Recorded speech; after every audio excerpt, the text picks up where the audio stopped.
విపర్యయం అంటే wrong application of right measure. అది అంటే సరి అయిన ప్రమాణాలని తప్పుడుగా వాడుకొనుట.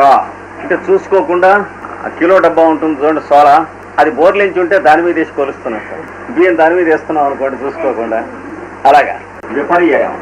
ఇప్పుడు ఇందాక చెప్పినవే మళ్ళీ చెబుదాం. ఇదేమిటంటే చొక్కా అంటే మీరు కూడా ఒప్పుకున్నారు చొక్కా అని.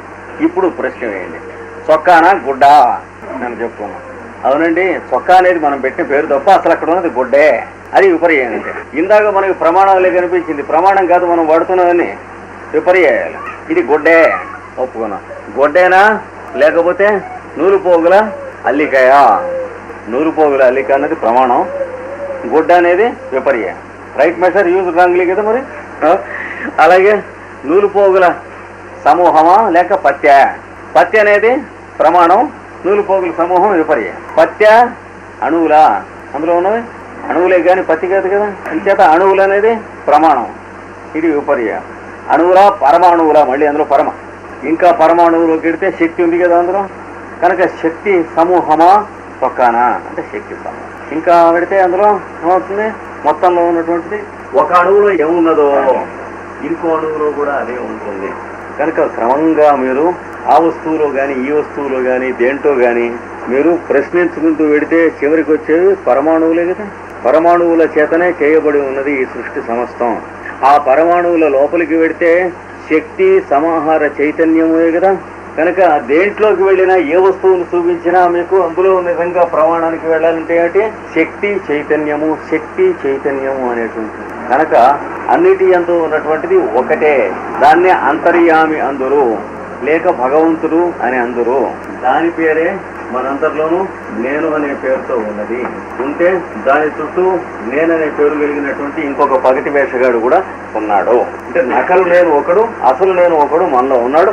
అక్కడికి యోగాభ్యాసం మనల్ని తీసుకెళ్ళి అక్కడెక్కడో పటంలో ఉన్నాడు, విగ్రహంలో ఉన్నాడు, లేకపోతే సిలువలో ఉన్నాడు, చర్చిలో ఉన్నాడు, దేవాలయంలో ఉన్నాడు, ఇలా కాకుండా ఆ ఉన్నాడని చెబుతున్నటువంటి మనకి ఎవడున్నాడో వాడికి లింకు పెట్టేసి ఒక్కడే ఉండేటట్టుగా చేసి అయిసరికి ఆ ఒక్కడు ఉండేటట్లుగా మనం జీవించడం దాకా తీసుకొచ్చి వదిలిపెట్టేది యోగాభ్యాసం. అంటే దీనికి ప్రాక్టికల్ క్లాస్, దేవుడు అనే దానికి ప్రాక్టికల్ క్లాస్ తప్ప దేవుడి గురించిన కథలకు సంబంధించింది కాదు. ఇది తేడా యోగాభ్యాసానికి మిగతా వాటికి. అందుకనే యోగానికి చెప్పేది అనుశాసనం, మిగతాది వేదాంతం, ఇది ఇన్స్ట్రక్షన్. అందుకని ప్రతిదీ విపర్యయ జ్ఞానంలోనే మనం బతుకుతున్నామని తెలుస్తుంది. ఇప్పుడు క్రమంగా మనకేం తెలుస్తుంది, మనం ఒకరినొకరు అర్థం చేసుకుంటూ ఉన్నది, వృత్తి వ్యాపారాదులు ఉద్యోగాదులు చేసుకుంటూ ఉన్నది, ఆదాయములు రాబడులు మొదలైనటువంటివి డబ్బులు లెక్కెట్టుకుంటారు, ఇవన్నీ కూడా ఈ రెండవది విపర్యయ జ్ఞానం. అంటే తలకిందులు జ్ఞానంలోనే మనం ఉంటున్నాం కానీ, అంటే సరైన వస్తువుల్ని మన ఇష్టం వచ్చినట్లు అర్థం చేసుకుంటంలో ఉంటున్నాం తప్ప సరైన వస్తువుల్ని సరైన పద్ధతిలో అర్థం చేసుకుంటాం లేదు అనేది మనకు తెలుస్తుంది. అది ఆకాశమేనండి, అవునండి ఆకాశమేనండి అన్నారు మీరు కూడా, బాగానే ఉంది. కానీ ఆకాశం అనేది మనం పెట్టిన పేరా, దానికి ఉన్న పేరా? ఏమండి, కనుక దానికి ఉన్నదే. కనుక మనం ఇద్దరం సరైన తల ఎలా ఊపాం? కనుక ఇక్కడున్నాం మనం ప్రపంచంలో. మనం పొందుతూ ఉన్నటువంటి జ్ఞానం అంతా దేని ద్వారా పొందుతున్నాం? విపర్యయం అనే ప్రమాణం ద్వారా పొందుతున్నాం. అందుకని విపర్యయం తప్పు కాదు, మడతపెట్టి ఉపయోగించుకునే పద్ధతి అన్నమాట. అది లేకపోతే అసలు మన జీవించడం ఉండదు. నేను చెప్పుకున్నాం, తప్పుల్లో తప్పుడు అనుకోకూడదు. రైటు తప్పును రెండింటిలో ఉన్నటువంటి రైట్ ఏదో అది మనకి ఇస్తారు ఈ శాస్త్రం వాళ్ళు. తప్పును కూడా తప్పు వాడిని ద్వేషించరాదు. వాడు తప్పుడుగా ఉంటున్నట్టు అంటే ఎందుకు ఉంటున్నాడో తెలుసుకుంటాం వైద్యం. కానీ వీడు తప్పుడు ఉండకూడదు అంటే వైద్యం అవ్వదు. మీరు హోమియోపతి చదువుకున్నప్పుడు వాడు తినగా సిమ్టమ్స్ చెప్పి తావడండి, ఎందుకు వాడు మంది ఇవ్వడం తాగా వలగొట్టండి అన్నారు అనుకోండి. సిమ్టమ్స్ చెప్పి తావడండి అన్న, సిమ్టమ్స్ చెప్పడం అన్నంత వరకు వాడి తాలూకు సిమ్టమ్ అది రాసుకోవాలి కదా. చెప్పి చావడండి అన్నది వీడి తాలూకు సిమ్టమ్. కనుక వాడికి ఏమందేయాలో దాంతోపాటు వీడికి ఏమందేయాలో కూడా తెలుస్తుంది. మూడో వాడు సరైన డాక్టర్ అయితే. అంటే ఆబ్జెక్టివ్గా మనం తయారవ్వాలి కొంత విషయంలో. విపర్యయ జ్ఞానంలోనే ఉంటున్నట్టు తెలుస్తుంది. అదేంటంటే నీలంగా కనిపిస్తోంది కదా అన్న ఆకాశం. అవునండి నీలంగానే కనిపిస్తుంది. అప్పుడు మనకి గౌతముడు అని ఋషి ప్రశ్న వేశాడు, అక్కడ ఏముంది నీలంగా ఉండటానికన్నా? ఏమిటి ఆన్సర్? అక్కడేముంది? ఏం లేదు. ఏం లేకపోతే నీలంగా ఎలా ఉంది? అప్పుడు ఒప్పుకోవాలి. ఏమిటి, మన కంటికి నీలంగా ఉంది కానీ అక్కడ ఉన్న వస్తువు నీలంగా లేదురా. కనుక అది నీలంగా ఉన్నది అనేది మనం అందరం కామన్గా యాక్సెప్ట్ చేసినా అది విపర్యయ జ్ఞానమే కానీ సరైన ప్రమాణం కాదు. ఇది రెండవది. అంటే మనం ఇది వాడుతున్నాం కానీ ఇది అసలు ఉన్నది. మనందరికీ బ్యాక్గ్రౌండ్ లో సత్యంలో ఇది ఉన్నది. మనం సత్యం గ్రహించే స్థితి మనకు వచ్చేటప్పటికి దీని దగ్గరికి వస్తాం. మనం అనుకుంటున్నంత తరచుగా దీన్ని వాడుట లేదు. వాడవల్లని తెలుసు, వాడే విధానం తెలుసు, అన్నీ మనకి తెలుసును గాని మనం వాడుతుంది ఇది. లేకపోతే ఎలా కుదురుతుంది? ఆమె నా భార్య అంట. భార్యేనా? మనుష్య శరీరమా అంటే ఇక్కడికి వస్తే మనుష్య శరీరం. భార్య అనేది వీడి మైండ్కి సంబంధించింది కదా. బావమరిదిట అంటే పుట్టుక చేత బావమరిది అవుతాడు వాడు. ఇది ఎవరికైనా బావమరిది అవచ్చు, పుట్టుక చేత బావమరిది అయితే బావమరిది వీడికి కానీ వాడు బావమరిది కాదు. అందుకని ఇది విపర్యాయ జ్ఞానం అంటే. వాడు ఈ రెండు ఉన్నాయని మనకి లోపల తెలుస్తూ ఉంటాయి కానీ ఉన్నాయని మనం ఎన్నడూ గట్టిగా అనుకోలేదు కానీ తెలియదు. ఓ మాట అనుకుని వదిలిపెట్టేస్తే మనకు తెలుస్తాయి. ఇన్నాళ్ళ నుంచి మనం ఏం చేస్తున్నాం, దాన్ని పోస్ట్పోన్ చేస్తున్నాం. లోపల ఏవో మనకి గుడుగుడులాడుతూ ఇవన్నీ తెలుస్తున్నాయి. ఇందులో ఏది ఉన్నదని తెలియకపోయేంత గొప్ప పెద్ద బ్రహ్మాండ కష్టమైన విషయాలు కావు. సృష్టిలో ఉన్న సత్యంగా ఉన్న విషయాలు ఏవి కూడా కష్టమైనవి కావు. మానవుడు కృత్రిమంగా కనిపెట్టినవి కష్టమైన విషయాలు తప్ప ఉన్న వాటిలో కష్టమైనవి ఎక్కడ ఉండవు. అది తెలియాలి. విపర్యాయం, విపర్యాయ జ్ఞానం వల్లే సృష్టి అంతా జరుగుతుంది. తర్వాత కూడా చెబుతాడు విపర్యాయ జ్ఞానానికి ఏమని పేరు పెడతారు, మిథ్యా జ్ఞానము అని తర్వాత చెబుతాడు సూత్రంలో. విపర్యాయం మిథ్యా జ్ఞానం అని చెబుతారు. దీన్నే వేదాంతులు ఏం చెబుతారు, ఏమండో ఈ జగత్తంతా మిథ్య. ఏమిట్రా ఇలా చెబుతాడు, శుభ్రంగా కనిపిస్తూ ఉంటే అనిపిస్తుంది మనకి. వీళ్ళంతా కనిపిస్తున్నారు, ఇవన్నీ కనిపిస్తున్నాయి, మిథ్య అంటాడు. ఏమిటి? చీకట్లో గోడ దగ్గరికి వెడితే టక్కన బుర్రకి తగులుతోంది, మిథ్య ఏమిటన్నా? వాడు మిథ్య అనే దానికి అర్థం ఇది. అంటే world is how you are seeing తప్ప హౌ ఇట్ ఈజ్ అనే దాని దగ్గర నువ్వు వెళ్ళలేదు. అంటే చూడదలచిన దానిని చూస్తూ ఉన్నావు గాని చూడవలసిన దాన్ని చూసేటువంటి సంస్కారానికి రాలేదు సుమా.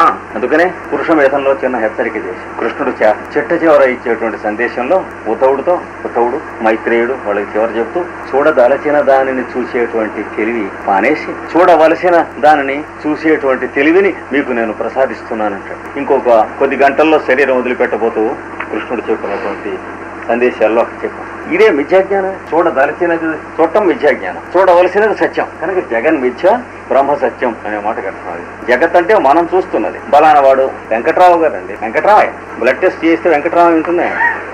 లోకంలో సదుపాయం కోసం బలానా ఆయన వచ్చారంటే ఈ సృష్టి అంతటికీ వలసి ఎవడొచ్చాడో ఎలా కనుక్కుంటాం? అందుకోసం పెట్టుకున్నది పేర్లు. ఊరి నుంచి వచ్చి వెళ్ళాడు అనుకోండి, రామో మీ ఆయన వచ్చి వెళ్ళాడు అంటే టక్కన అర్థం అవుతుంది. అందుకోసం పెట్టుకున్నది ఇవన్నీ పేర్లు. లేకపోతే ఈ సృష్టి మొత్తం మీద ఎవడొచ్చాడో తెలియకపోతే ఆవిడికి వాళ్ళ ఆయన వచ్చినట్టు ఎడ తెలుస్తుంది? కనుక లోకంలో ఉన్నటువంటి సదుపాయం కోసం ఇవన్నీ ఇవి జగత్తు లేక మిథ్యాజ్ఞానం. ఇది కూడా తెలియాలి. ఉపయోగించుకోవాల్సింది ఇదే కానీ తెలియవలసింది ఇది. ఇది తెలియకుండా దీన్ని ఉపయోగించుకుంటే ఏమవుతుంది? చిత్త వృత్తులలో మనం ఉంటున్నాము. ఉండటం వల్ల ఏమవుతుంది? భయము, శోకము, మోహము మొదలైనటువంటి వాటిలలో జీవించవలసి ఉంటుంది. ఎదటివాడు ఎట్లాంటి వాడు ఏం చేస్తాడో వాడిని నమ్మవచ్చునో నమ్మకూడదో, ఇంకా బతికేది ఎట్లా? ఎవరిని నమ్మం అనుకోండి, ఇంకా మనం ఎవరి దగ్గర ఉద్యోగం చేస్తాం? వాడు ఎవడో తీరా తెలియక ఇస్తా అన్నాడు అనుకోండి, మన సంగతి తెలియక. తీరా వాడి దగ్గర 4 రోజులు చేస్తే 29వ రోజున నీకు జీతం ఇవ్వని అన్నాడు అనుకోండి, ఈ 29 రోజులు దండగే కదా అని అనుమానం ఉన్నవాడు ఉద్యోగంలో ఏం చేస్తాడు? కనుక మిథ్యాజ్ఞానంలో ఉన్నవాడి బతుకింటే బలానా వాడు చెప్పేది రైటేనా అని సర్టిఫికేట్ ఎవడు ఇవ్వాలి? మీరు ఇవ్వాలనుకోండి. మీరు ఇచ్చే సర్టిఫికేట్ రైటేనా? దానికి ఎవడు ఇవ్వాలి? ఆయన ఇవ్వాలనుకోండి. ఆయన చెప్పేది రైటేనా? ఏం లేదు అక్కడ. కనుక మిథ్యాజ్ఞానంలో ఉన్నవాడు బతుకు ఏమిటంటే పొలిటీషియన్ గాడు ఎలా అయితే నిద్రపట్టకుండా ఉంటాడో బుర్ర బాగా పడిపోతూ ఉంటుంది. అలాగే మత ప్రచారకులు, రాజకీయ ప్రచారకులు, ఓట్ల వాళ్ళు ఎట్లయితే ఉంటారో అలా ఉంటుంది అందరి వాడు. అంటే మనిషి మీద మనిషికి నమ్మకం ఉండడానికి అవకాశం లేదు ఇందులో ఉన్నవాడికి. ఎట్లా నమ్ముతామంటే చూస్తూనే. పోనీ నమ్మకం ఏం చేస్తావు? ఊరేసుకుంటావా? నమ్మకండా నమ్మాల్సి వస్తుంది. అంటే ఇన్సిన్సియర్ లైఫ్ లివ్ చేయాల్సి వస్తుంది. ఇది తెలిసిన వాడికి దీని తెర మీద ఈ సినిమాలు నడుతూ ఉంటాయి. తెరని తెలుసు, సినిమా ఎంజాయ్ చేస్తూ ఉంటాడు. తెరని తెలియకపోతే సినిమా చూస్తూ ఉంటే ఆ సీన్లతో పాటు వీడు ఏడుస్తూ నవ్వుతూ ఉంటాడు. పిచ్చి వాళ్ళని సినిమా తీసుకెళ్లేవాడు. మెడ్రాస్లో మా చిన్నప్పుడు కీల్ పాక్ అని అక్కడ పిచ్చి ఆసుపత్రి ఉంది, ఆ పక్కనే రాక్సీ టాకీస్ అని చెప్పి ఉంటుంది, అక్కడికి తీసుకొచ్చేవాడు. వాడు ఏం చేశాడు? సినిమా జరుగుతుంటే ఈ తీసుకెళ్ళి డాక్టర్ నిద్రపోతున్నాడు. వాడు మధ్యలో ఏం చేశాడు? వాడు ఇద్దరు కొట్టుకుంటున్నారు కత్తులతో. వెళితే తెర దగ్గరికి వెళ్ళి వాడు ఎగరటం మొదలెట్టాడు, తెర చింపుతాను. ఎందుకంటే నా కొడుకులు ఇద్దరు దెబ్బలాడు, వాడికి అందుకు పిచ్చెక్కింది. వాడు కొడుకులు ఇద్దరు కొట్టుకుంటూ ఉంటే వాడికి పిచ్చెక్కింది. అలా అవుతుంది. ఇది లేకుండా ఇది తెలిసిన వాడికి. భార్య నేను నమ్మొచ్చో నమ్మకూడదో తెలియదు, భర్తను నమ్మొచ్చో నమ్మకూడదో తెలియదు, ప్రపంచంలో ఎవడు మంచివాడో తెలియదు, ఎవడు చెడ్డవాడో తెలియదు. ఎట తెలుస్తుంది? ఎవరు చెబితే తెలుస్తుంది, ఎవరు చెబితే నమ్మాలి. జీవితం దుర్భరం అయిపోతుంది. సంసారం ఉన్నా లాభం లేదు, భార్య పిల్లలు ఉన్నా లాభం లేదు, ఇల్లు వాకిలి ఉన్నా లాభం లేదు, పర్సు నిండా 100 రూపాయల కట్టలు, దాని మీద పులి తలకాయ బొమ్మలు ఉన్నా లాభం లేదు, ఏ ఉన్నా లాభం లేదు. ఏడుస్తూ ఉంటారు. ఈ నీడా తిట్టుకుంటూ ఉంటారు. ఏముంటాయి లాభం? బ్యాంకు నిండా డబ్బు ఉంది, అన్నీ ఉంటాయి, బంగారం కడ్డీలు ఉంటాయి, ఇవన్నీ కనుక ఇందులో ఉండనటువంటి వాడికి ఏమున్నా వాడికి ఏమీ ఉండదు. అందుకని విపర్య జ్ఞానం నుంచి ప్రమాణ జ్ఞానంలోకి తీసుకెళ్ళాలి. విపర్య జ్ఞానం అంటే ఇది దాని తరహా. తర్వాత వరుసన ఒక్కోటే ఇస్తున్నాడు, నిర్వచనం ఇస్తున్నాడు.